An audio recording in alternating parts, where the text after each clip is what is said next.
Hello everyone, welcome back to Skillweb. In today's video, I'm going to show you how to remove bookmarks in Google Chrome. So let's start it.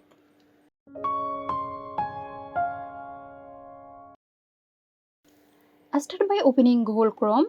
Locate the Bookmarks bar, which is typically located just below the address bar. Right-click on the bookmark you want to remove. This will open a context menu. In the context menu, click on Delete. This will remove the bookmarks from the Bookmarks bar. And there you go. Thanks for watching our videos. If you found this video helpful, give us a like and subscribe to our channel for more interesting videos. This video is sponsored by Xirosoft. Xirosoft offers graphic design, UI UX design, digital marketing and web development. Elevate your brand with Xirosoft today. For more details, check the description box.